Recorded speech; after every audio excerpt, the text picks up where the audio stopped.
شہریار آفندی نے زور سے فائل آئلہ کے سامنے پٹک دی۔ یہ کیا چائلڈش حرکت ہے مس آئلہ؟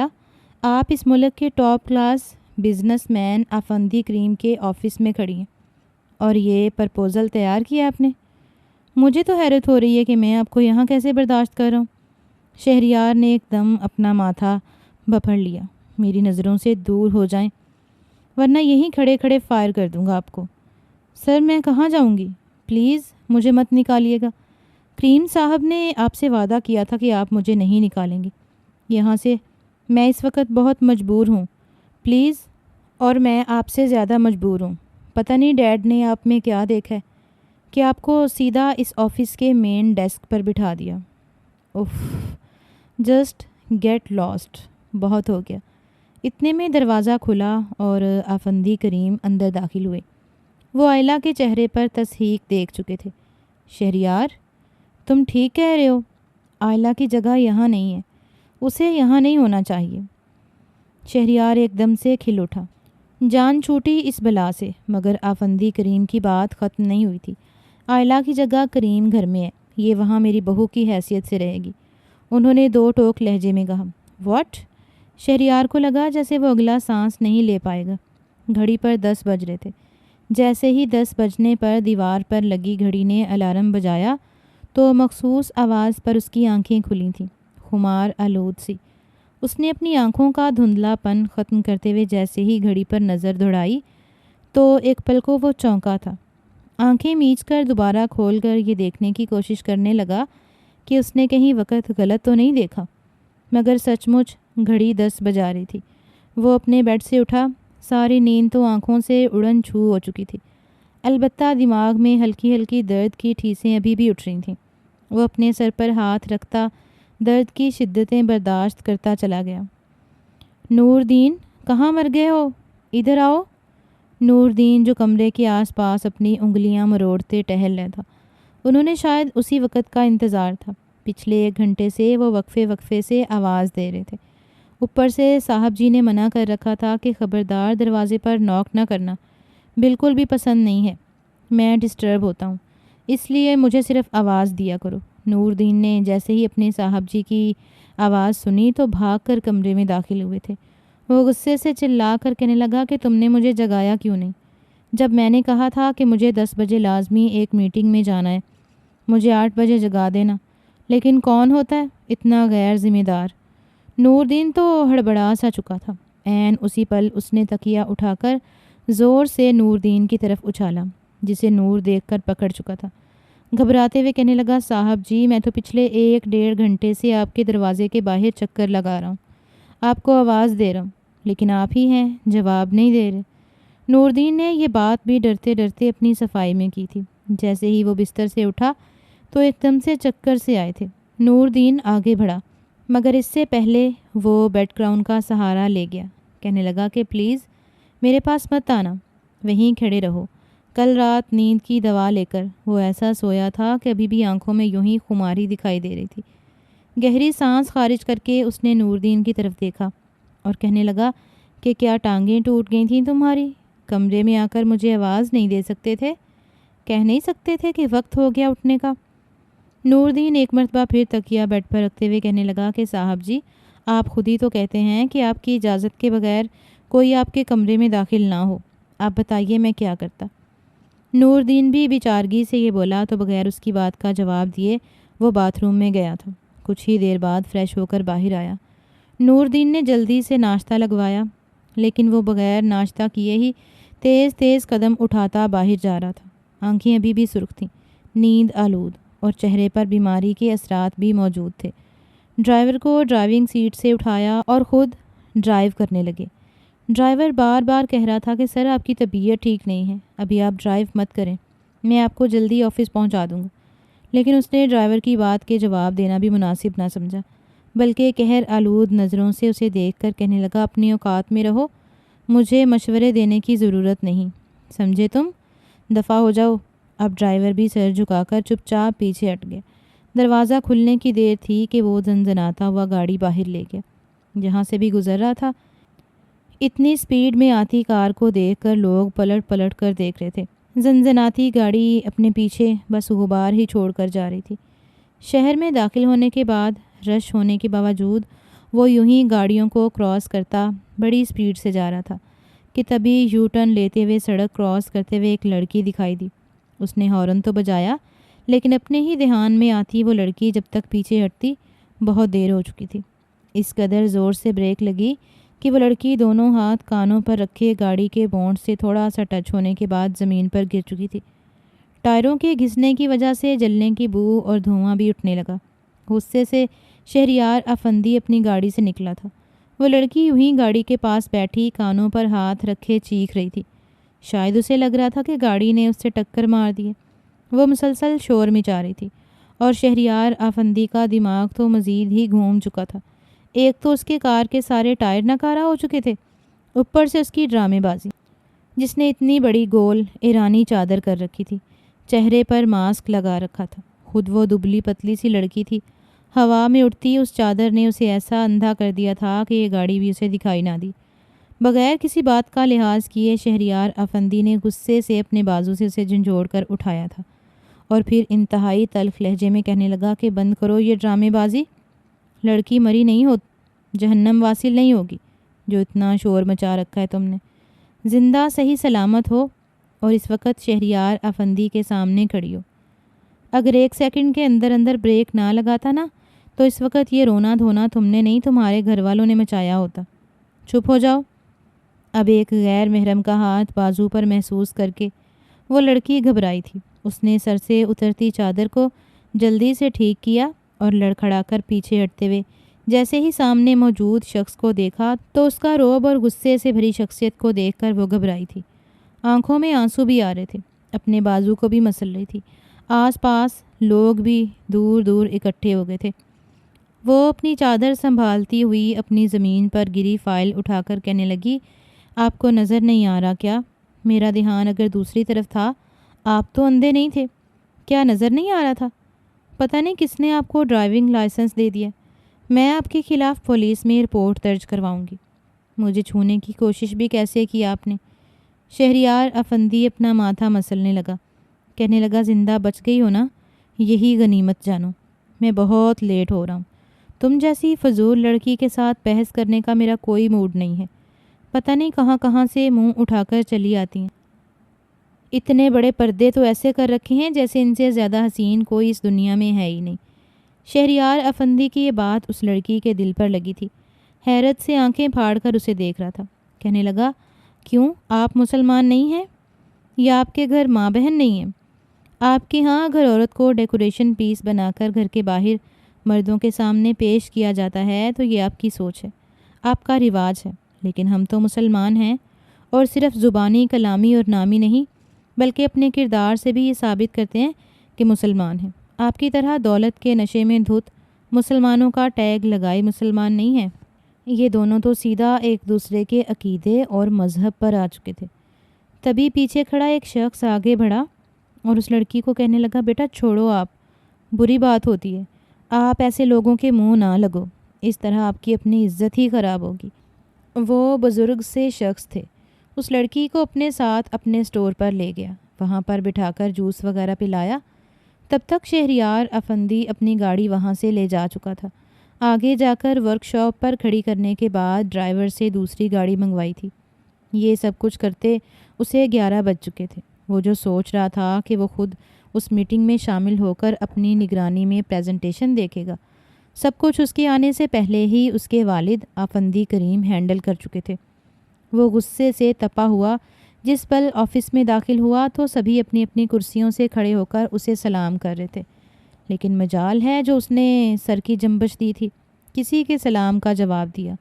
غصے کے مارے سیدھا اپنے باپ کے کیبن میں داخل ہوا اور اپنا موبائل زور سے سامنے ٹیبل پر پٹکا تھا۔ اس وقت وہاں پر افندی کریم مینیجر کے ساتھ موجود ایک فائل کھولے کچھ ڈسکس کر رہے تھے۔ اس کے اس عمل پر افندی کریم بھی ہڑبڑا اٹھے، مینیجر سے وہاں سے جانے کا کہا اور پھر دونوں ہاتھوں کی انگلیاں ایک دوسرے میں پھنسا کر سوالیہ نظروں سے اسے دیکھنے لگے۔ کہنے لگے، یہ کیا طریقہ ہے؟ کیا میرے بیٹے نے اپنے باپ کو سلام کرنے کا نیا طریقہ اپنا لیا؟ میز پر موبائل پٹک کر کون سی تقریر دے رہے ہو؟ تم مجھے؟ شہریار افندی اس وقت کچھ سمجھ نہیں آ رہی تھی۔ افندی کریم کے سوال پر وہ غصے سے دونوں ہاتھ میز پر رکھ کر گہرے گہرے سانس لینے لگا۔ کہنے لگا، مجھے کچھ سمجھ نہیں آ رہی، میں کیا کر رہا ہوں، کیا نہیں کر رہا۔ اس لڑکی نے میرا دماغ خراب کر کے رکھ دیا۔ اپنے بیٹے کے منہ سے ایک لڑکی کا نام سن کر افندی کریم کہنے لگا، کیا تم اور لڑکی؟ مجھے بھی بتاؤ کون ہے وہ لڑکی جس نے میرے بیٹے کا دماغ خراب کر دیا۔ افندی کریم اپنے بیٹے کے مزاج سے بے حد مختلف تھے۔ بے ساختہ چہرے پر مسکراہٹ سجائی تو شہریار افندی مزید چڑ گیا۔ کہنے لگا، بابا پلیز، اس لڑکی نے اتنی بڑی چادر لپیٹ رکھی تھی، اس نے نہ اس چادر سنبھالی نہیں جا رہی تھی اور نہ ہی اپنے قدم آگے میری گاڑی کی آ گئی۔ میں نے بریک تو لگا دی لیکن اس نے میرے سامنے زبان چلائی ہے بابا۔ اگر وہاں پر اور لوگ نہ ہوتے اور مجھے اپنے نام کا خیال نہ ہوتا تو میں اس کے ساتھ کچھ ایسا کرتا کہ وہ رہتی دنیا تک یاد رکھتی۔ افندی کریم اپنے بیٹے کا غصہ بڑھاتا ہوا دیکھ رہے تھے، لیکن پھر ماتھے پر بل ڈال کر کہنے لگے کہ بیٹا، حد سے زیادہ غصہ بھی صحت کے لیے اچھا نہیں ہوتا، تمہیں بھی گاڑی دیکھ کر چلانی چاہیے تھی۔ لیکن چلو، اب تم بھی محفوظ ہو اور وہ بھی، تو غصے کو تھوک دو۔ دیکھو، آج آفان گروپ آف کمپنی کے ساتھ ہمارا کانٹریکٹ سائن ہو چکا ہے۔ اتنا کہہ کر وہ صرف اس پروجیکٹ کے بارے میں بتانے لگے تھے۔ تھوڑا بہت وہ نارمل ہو کر اپنے باپ کے پاس بیٹھ کر پھر تمام تر معاملات دیکھنے بھی لگا تھا، لیکن کچھ دیر بعد دوبارہ سامنے رکھے لینڈ لائن پر مینیجر کی کال آئی۔ کال افندی کریم نے ہی اٹھائی تھی۔ مینیجر بتانے لگا کہ سر، وہ لڑکی آ چکی ہے جسے آپ نے شہریار سر کی پی ایس کے طور پر رکھا ہے۔ یہ سن کر افندی کریم کے چہرے پر ایک مسکراہٹ چھا گئی۔ شہریار افندی نے تو اس وقت اپنے باپ کی مسکراہٹ کو کسی کھاتے میں نہ لیا، لیکن کچھ دیر بعد جب مینیجر کے ساتھ ایک لڑکی کیبن میں داخل ہوئی تو جہاں افندی کریم کے چہرے پر ایک پروفیشن مسکراہٹ چھائی تھی، وہیں شہریار افندی کے تو کانوں سے دھواں نکلنے لگا تھا، کیونکہ چادر میں لپٹی چہرے پر ماسک لگائے یہ وہی لڑکی تھی جو کچھ دیر پہلے راستے میں اس سے ٹکرا چکی تھی۔ اندر آتے ہی اس نے سب سے پہلے افندی کریم کو السلام علیکم سر کہا تھا۔ دائیں جانب کانچ کی کھڑکی کے اس پار پورے شہر کے نظارے کرتا شہریار کھڑا تھا۔ وہ تو اس لڑکی کو پہچان چکا تھا، لیکن ابھی تک اس لڑکی نے اسے نہیں دیکھا تھا۔ جیسے ہی اس نے دایاں جانب کھڑے شخص کو دیکھا تو ایک پل کو وہ بھی اچھل چکی تھی۔ دونوں کے چہرے کے تاثرات ہی بدل گئے تھے۔ شہریار افندی اس لڑکی کو اپنے سامنے دیکھ کر غصے سے آگ بگولا ہو رہا تھا، جبکہ وہیں سے لڑکی یہ سوچ کر گھبرا رہی تھی کہ یہ کہیں اس کمپنی کا باس تو نہیں، وہ تو کچھ دیر پہلے اس کے ساتھ اچھی خاصی بدتمیزی کر چکی ہے۔ اور افندی کریم مسکرا کر کہنے لگا، آئیے بیٹھیے، میں آپ کا انتظار کر رہا تھا، لیکن ابھی ہمارے برخودار سپوت کی طرح اپنے بتائے ہوئے وقت سے کافی لیٹ آئے ہیں۔ آئلہ نے لرزتی ہوئی پلکوں سے افندی کریم کو دیکھا۔ اس کے ہاتھ کپ کپ آ رہے تھے، الفاظ گویا بھول چکی تھی کہ کیا ادا کرے۔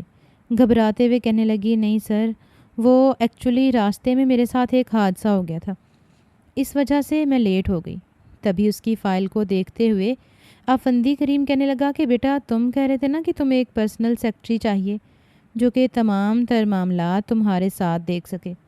میں نے مس آئلہ کو تمہارے لیے ہائر کیا ہے، آج کے بعد یہ تمہارے ساتھ رہیں گی، بہت ہی ٹیلنٹڈ اور اچھی لڑکی ہیں۔ شہریار افندی جو اب تک اپنے لب اور مٹھیاں پیچھے خاموش کھڑا تھا، یہ سن کر تو اس سے برداشت نہ ہوا۔ غصے سے کہنے لگا کہ اٹھو اٹھو اٹھو، یہاں سے ابھی کے ابھی نکلو میرے آفس سے۔ وہ چٹکی بجا کر جس بدتمیزانہ انداز میں آئلہ سے بولا، آئلہ تو گھبرا کر افندی کریم کی جانب دیکھنے لگی تھی۔ کہنے لگی، ڈیڈ جانتے نہیں ہو آپ، یہ وہی لڑکا ہے کچھ دیر پہلے جو میرے ساتھ اس قدر بدتمیزی کر کے آئی، اور آپ اسی کو میرے پی ایس بنا رہے ہو؟ نو نیور، کبھی بھی نہیں، میں تو اسے اپنے سامنے 2 منٹ کے لیے برداشت نہیں کر سکتا۔ افندی کریم نے اپنے بیٹے کو ایک لڑکی کے ساتھ اس قدر بدتمیزی کرتے ہوئے دیکھا تو غصے سے اس کی جانب دیکھ کر بولے کہ بیٹا، یہ کیا طریقہ ہے؟ کیا پروفیشنلٹی بھول چکے ہو؟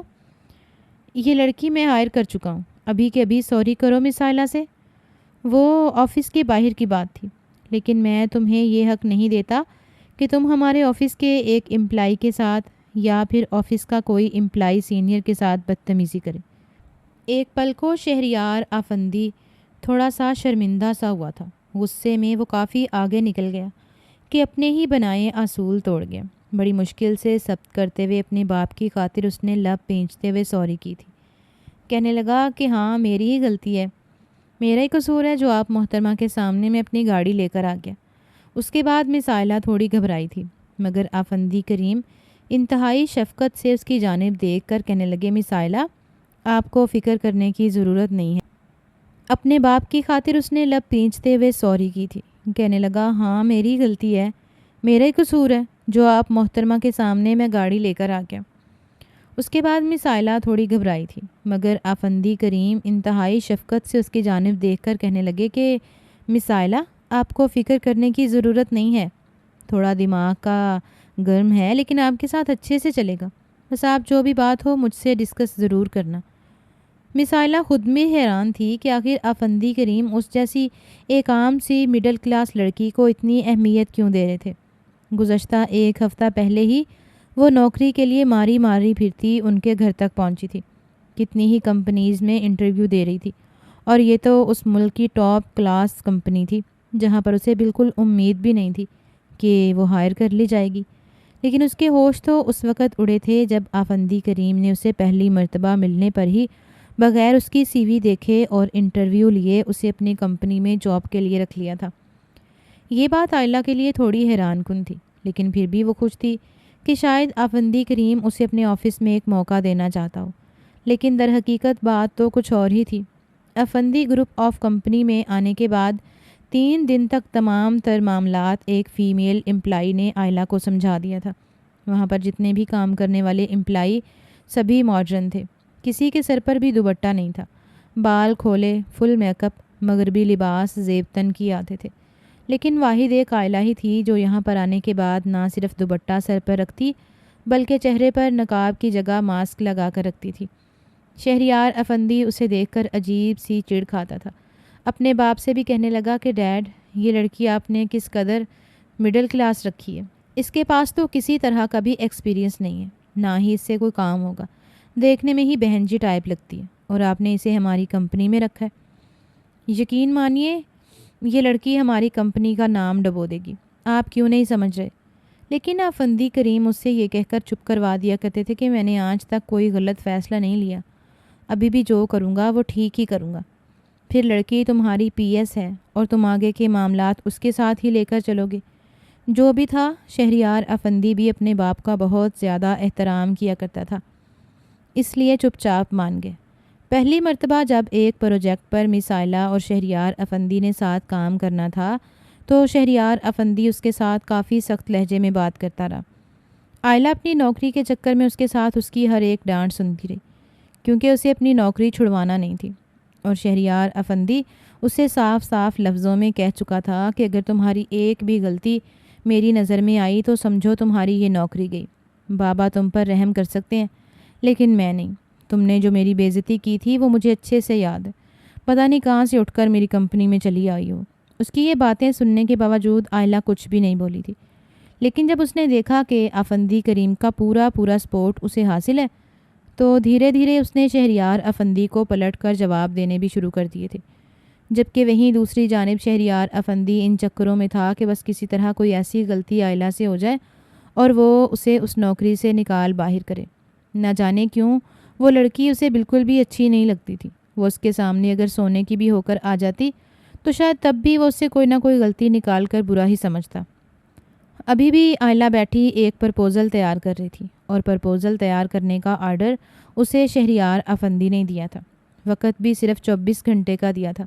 وہ 8 گھنٹے آفس میں پہلے اس پر دھیان دیتی رہی، اور پھر گھر جانے کے بعد بھی وہ ساری رات اسی کو رد و بدل کرتی رہی۔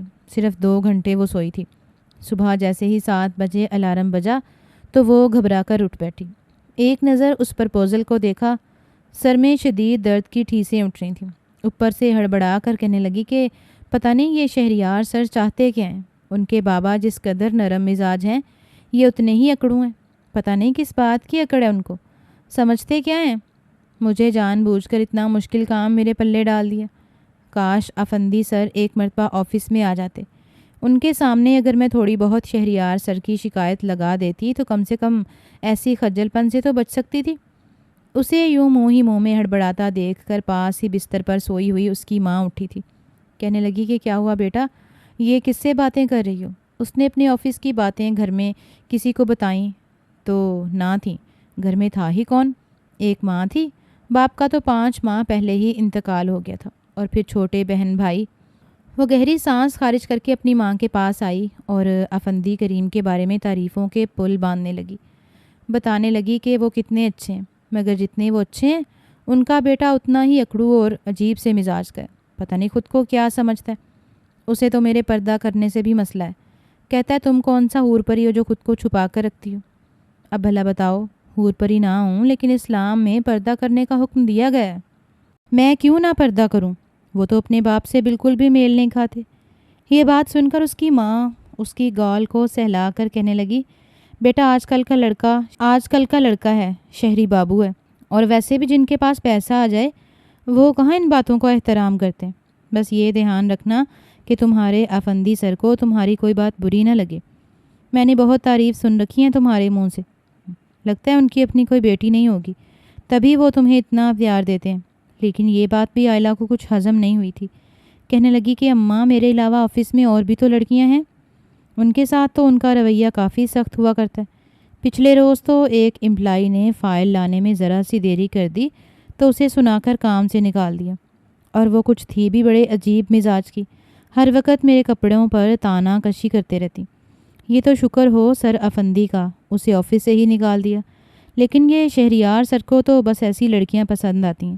یوں آئلہ اپنی ماں سے ان کی شکایتیں کرتی رہی اور پھر تیار ہونے لگی۔ جیسے تیسے بس میں دھکے کھاتے ہوئے وہ آفس تک پہنچی تھی۔ آفس میں پہنچنے کے بعد ابھی وہ کیبن میں بیگ رکھے فائلز دیکھنے ہی والی تھی کہ جس پل اس کے پاس موجود لینڈ لائن پر کال آئی۔ ایک گرجدار آواز گونجی تھی، مس آئلہ، پرپوزل لے کر فوراً میرے کیبن میں آئیے، مجھے ضروری بات کرنی ہے آپ سے۔ آج ابھی تک افندی کریم آفس نہیں آئے تھے۔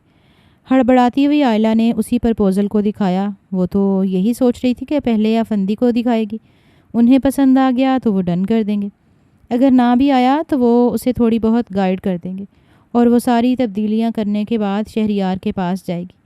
مگر وہ تو ابھی تک آفس میں ہی نہیں آئے تھے۔ مزید دیر کرتا پھر اس کے لیے آسان نہیں تھا۔ وہ چپ چاپ فائل لے کر اس کے سامنے گئی تھی، تھوڑی گھبرا سی بھی رہی تھی۔ جیسے ہی شہریار افندی نے فائل میں موجود پرپوزل کو دیکھنا شروع کیا تو اگلے ہی پل غصے سے سرخ لال ہو گیا۔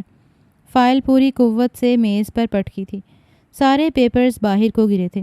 آئلہ تو کانپ ہی چکی تھی۔ غصے کے مارے وہ چلا کر کہنے لگا کہ یہ کیا پرپوزل تیار کیا آپ نے مس آئلہ؟ یہ کیا بچکانہ حرکت ہے؟ کون کرتا ہے ایسے؟ آپ اس وقت ایک ٹاپ کلاس بزنس مین کے سامنے کھڑی ہیں اور ان کی کمپنی کے لیے آپ نے یہ پرپوزل تیار کیا۔ پتہ نہیں ڈیڈ نے آپ میں کیا دیکھ کر یہاں پر رکھا ہے، لیکن کم سے کم میں تو اب آپ کو یہاں برداشت نہیں کرنے والا۔ اگر یہ پرپوزل ہم اپنے کلائنٹس کو دکھا دیتے تو جانتی ہیں کیا ہوتا؟ وہ تو ہمیں کھڑے کھڑے تماشا ہی بنا کر رکھتے تھے، ہماری کمپنی کا نام ڈوب جاتا، ہماری ریٹنگ 10 اور 10 سے 3% بھی نہ رہتی۔ لیکن آپ کو اس سے کیا؟ آپ کو تو میرے بابا دھڑا دھڑ پیسے دیے جا رہے ہیں اور آپ انہیں لوٹے جا رہی ہیں، لیکن اب یہ مزید نہیں چلے گا۔ چلی جائیے یہاں سے، میری نظروں سے دور ہو جائیے، میں آپ کو اس آفس میں نہ دیکھوں۔ اپنے کوٹ کے بٹن کھولتا ہوا شہریار غصے سے بولا تو آئلہ کانپ اٹھی تھی۔ آج تو افندی کریم بھی آفس میں موجود نہیں تھے۔ وہ گھبراتے ہوئے کہنے لگی کہ نہیں سر، پلیز ایسا مت کیجیے، آپ مجھے نہیں نکال سکتے۔ افندی کریم نے مجھ سے وعدہ کیا تھا کہ وہ مجھے اس نوکری سے نہیں نکالیں گے، بلکہ میں اپنی مرضی سے یہاں پر جیسے چاہے کام کر سکتی ہوں۔ آئلہ نے جب یہ بات کی تو اگلے ہی پل شہریار افندی کا غصہ 7ویں آسمان کو چھو چکا تھا۔ کہنے لگا، اچھا تم یہاں کی مہرانی ہو نا؟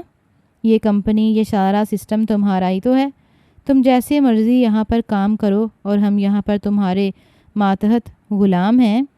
آئلہ کی آنکھوں میں آنسو آ گئے تھے۔ وہ منتیں کرنے پر اتر آئی تھی کہ سر، میں دوبارہ سے بنانے کی کوشش کرتی ہوں، مجھے تو یہ اپنی طرف سے بالکل پرفیکٹ لگ رہا تھا۔ لیکن آئلہ کو شہریار افندی نیچے گھرا چکا تھا کہ اٹھائیے یہ کچرا، اٹھ جائیے یہاں سے۔ لیکن تب تک افندی کریم اپنے دھیان میں چلتے ہوئے شہریار کے کیبن میں داخل ہوئے۔ جیسے ہی سامنے آئلہ کی آنکھوں میں آنسو دیکھے اور شہریار افندی کو اتنا غصے میں دیکھا تو کہنے لگا کہ کیا بات ہے، یہاں پر کیا ہو رہا ہے؟ غصے سے کہنے لگا، دیکھیے ڈیڈ، آپ نے یہ جو لڑکی رکھی ہے اس نے کیا کیا، یہ کام اس سے ٹھیک سے نہیں ہوتا، میری کمپنی کو ڈبو کر رکھ دے گی، میں کسی طرح کا کوئی رسک نہیں لینا چاہتا۔ یہ سن کر افندی کریم نے صرف اپنے بیٹے کو دیکھا جو بار بار یہ کہہ رہا تھا کہ اس لڑکی کی اس آفس میں کوئی جگہ ہی نہیں ہے، یہ یہاں رہنے کے لائق نہیں۔ مس آئلہ ایک جانب کو کھڑی رو رہی تھیں۔ جب افندی کریم آگے بڑھے اور اپنے بیٹے کے سامنے کھڑے ہو کر کہنے لگے کہ ٹھیک کہا تم نے بیٹا، یہ لڑکی یہاں رہنے کے قابل نہیں ہے، اسے یہاں ہونا ہی نہیں چاہیے تھا۔ آئلہ کے تو دل میں درد کی ٹھیسیں اٹھی تھیں، کلیجہ منہ کو آتا محسوس ہو رہا تھا، جبکہ وہیں دوسری جانب شہریار افندی کے چہرے پر ایک مسکراہٹ آئی۔ دل میں تو جیسے خوشی کے لڈو پھوٹنے لگے تھے، لیکن اس کے بعد جو کچھ افندی کریم بولے وہ سن کر دونوں کے ہی 14 طبق روشن ہو چکے تھے۔ افندی کریم کہنے لگے کہ ہاں، اس لڑکی کو یہاں نہیں بلکہ میرے گھر میں ہونا چاہیے، میری بہو کے روپ میں، مسز شہریار افندی بن کر۔ جتنے آرام سے افندی کریم یہ بات کر چکے تھے، شہریار افندی کا وجود تو حرکت کرنا بند ہو چکا تھا۔ آئلہ کی تو آنکھیں پھٹی کی پھٹی رہ گئیں، اسے یقین ہی نہیں آ رہا تھا کہ سر نے سچ میں کہا۔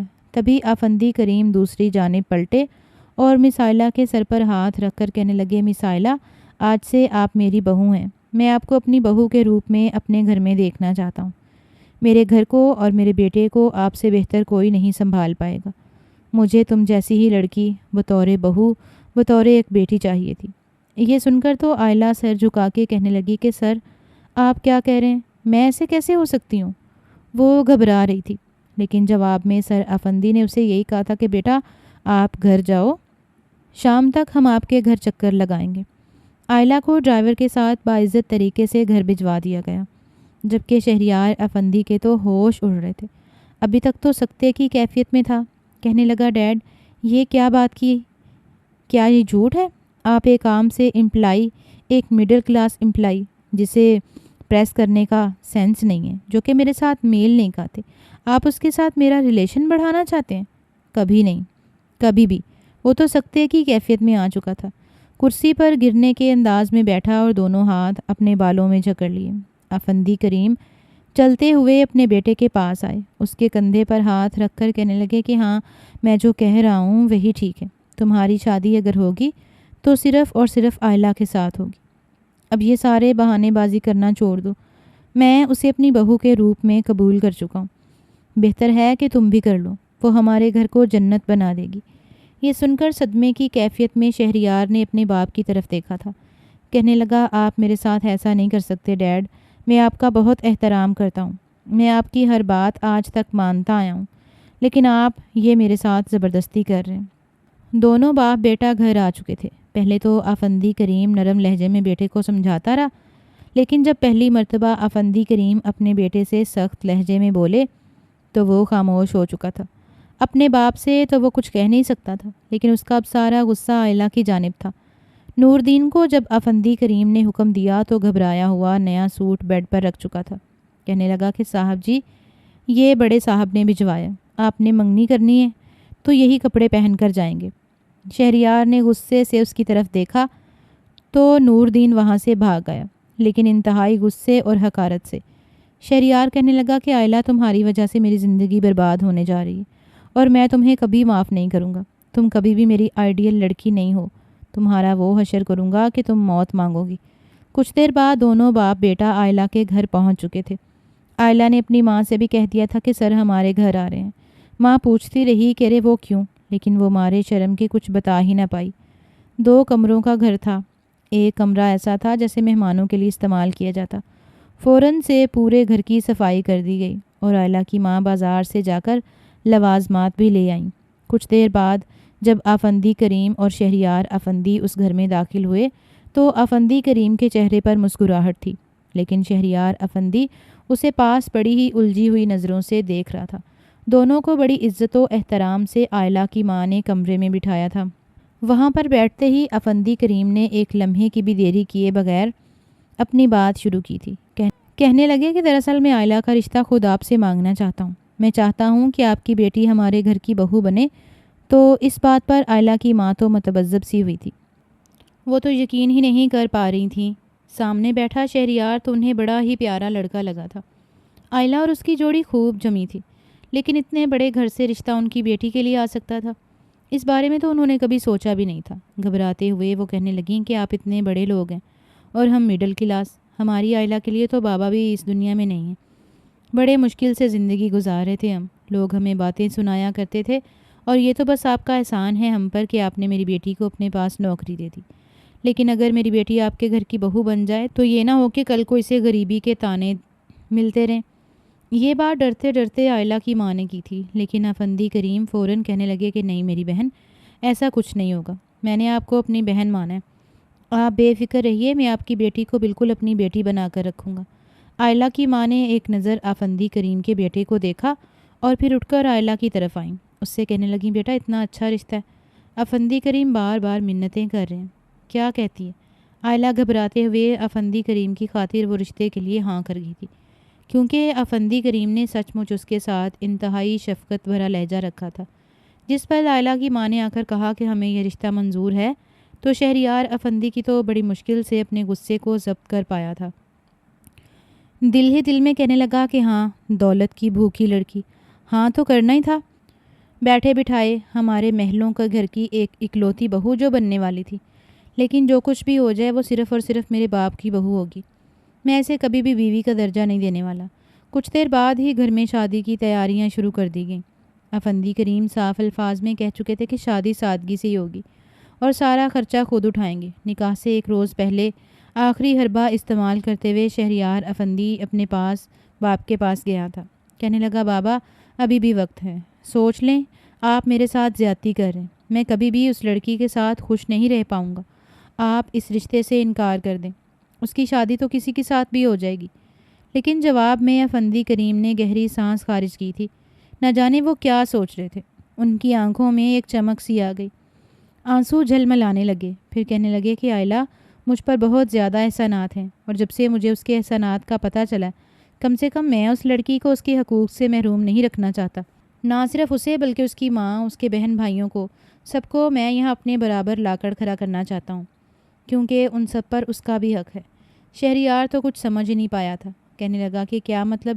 وہ لڑکی جو ہمارے پاس نوکری لینے کے لیے آئی تھی، اس نے یہاں پر کون سے کارنامے کر دیے؟ جواب میں افندی کریم خاموش ہو چکے تھے، کہنے لگے کہ تمہارے لیے فی الحال یہی بہتر ہے کہ تم آئلہ کو اپنی بیوی کے روپ میں تسلیم کرو، یہی تمہاری ماں کی آخری خواہش ہے۔ شہریار افندی ایک الگ ہی تجسس میں مبتلا ہو چکا تھا، مگر اس کے باوجود اس نے ہار نہیں مانی تھی۔ اس نے نکاح سے ایک روز پہلے رات کو آئلہ کو کال کی تھی اور کال پر انتہائی سنجیدگی میں کہا تھا کہ آئلہ بہتر ہے کہ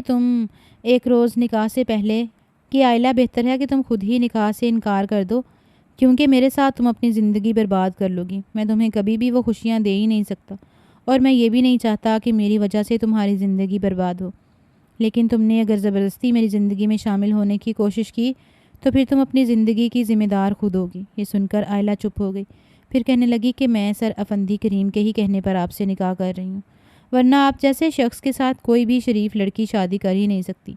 آپ کو تو وہ ادننگی گھومتی پھرتی لڑکیاں پسند ہوتی ہیں، بال کھول کر اپنے حسن کے جلوے ہر ایک کو دکھانے والی، میں تو ویسے ہی بالکل نہیں ہوں۔ بہرحال یہ سر افندی کی عزت کرتے ہوئے میں آپ کا رشتہ قبول کر گئی ہوں۔ دونوں کے بیچ کافی دیر تک تکرار ہوتی رہی، پھر بے مقصد کالز بند ہو چکی تھیں۔ اگلی صبح دونوں کا نکاح تھا۔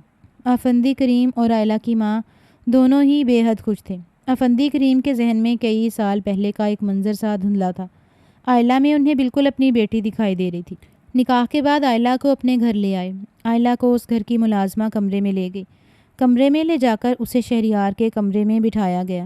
اصل گھبراہٹ کا وقت تو اب شروع ہوا تھا، پہلے تو وہ اپنے گھر تھی، اس لیے شہریار سے جس قدر چاہے الجھ سکتی تھی، لیکن اب تو وہ یہاں پر آ گئی تھی۔ اس بند کمرے میں شہریار اور وہ اکیلے تھے، نہ جانے شہریار یہاں پر آنے کے بعد اس کے ساتھ کیسا رویہ رکھتا۔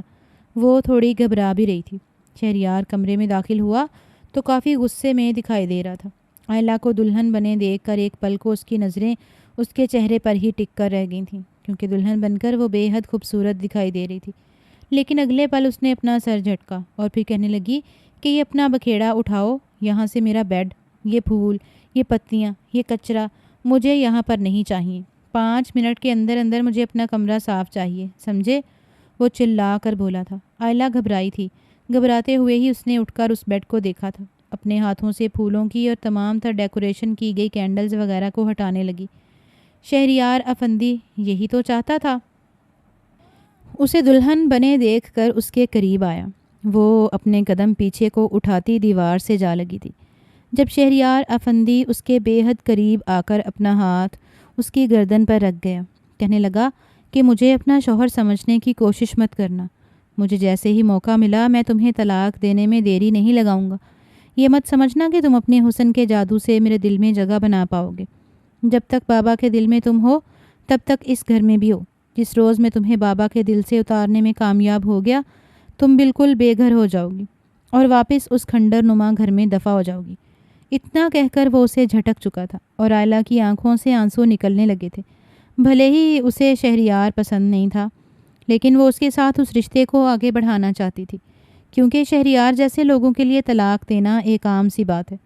لیکن وہ جس معاشرے سے تعلق رکھتی تھی وہاں پر طلاق لے کر آنے والی لڑکیوں کی زندگی جس قدر اجیرن بنائی جاتی ہے یہ وہی جانتی تھی۔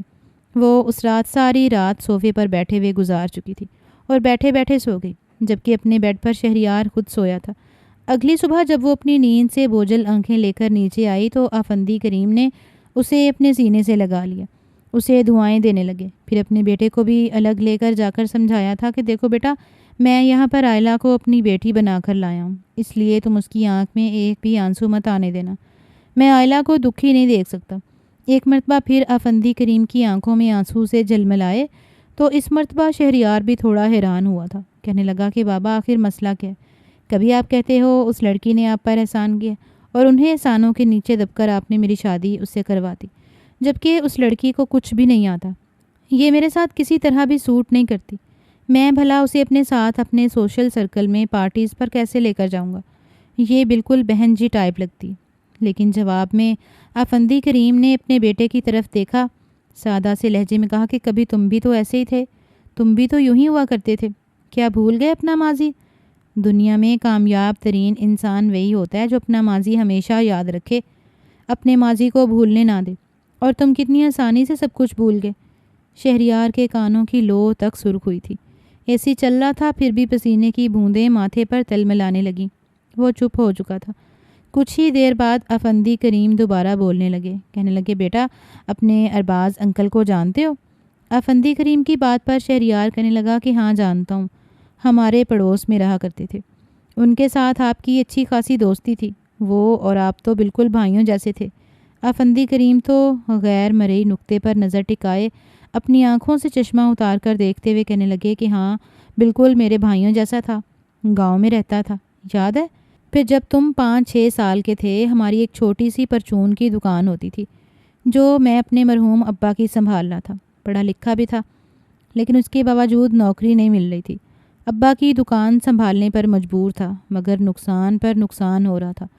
تم چھت سے گرے تھے پتنگا اڑاتے ہوئے، تمہاری ٹانگ ٹوٹ گئی تھی۔ میرے پاس پیسے نہیں تھے جو تمہارا بڑے ہسپتال سے علاج کروا سکوں۔